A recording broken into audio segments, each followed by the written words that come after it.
Again, I have a bunch of different conversations with people, and sometimes people disqualify themselves. They do self-diagnosis in terms of their credit, right? They say, oh, I have X credit score, I don't qualify for a home. Or they're guessing their credit score. I highly advise against that, and my advice is to apply and talk to the lender. Thoughts? I agree. You know, until we actually pull the credit, and because here's the thing about credit is there's so many different scoring models and systems. There's some places that will use a FACO, which is basically a projected scoring model. Okay. And you know, so you'll see variances or variations between, you know, what they're pulling and versus what we're pulling.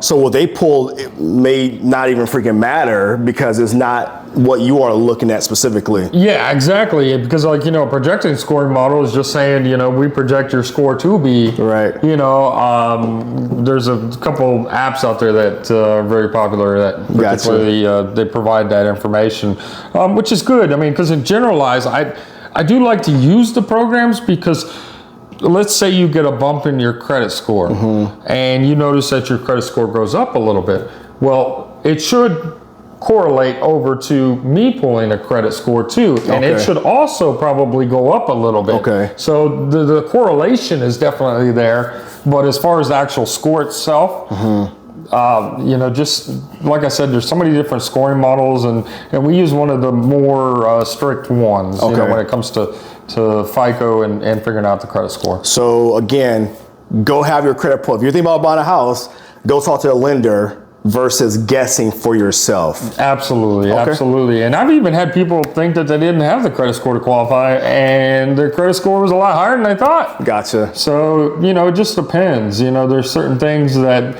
you know, that scoring model likes, and there's certain things that our scoring model likes. And so, you know, we've even noticed higher credit scores than some of those projected scoring models in the past. And so, you know, it's very difficult to tell until we actually pull your score. So let's talk, since we're talking about scores, pulling scores, how does it negatively impact your credit when a lender pulls your score?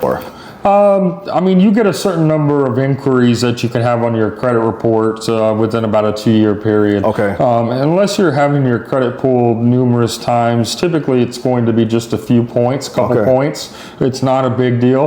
Also, what a lot of people don't realize is that with the changes in the housing correction that happened, you know, 2008 timeframe, is they created a Consumer Financial Protection Bureau.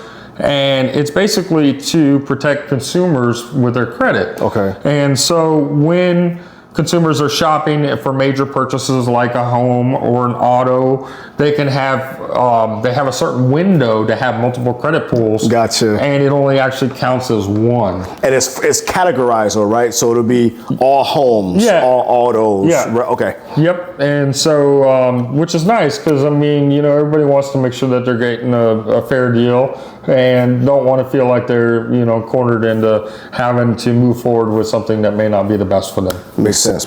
Appreciate that, brother.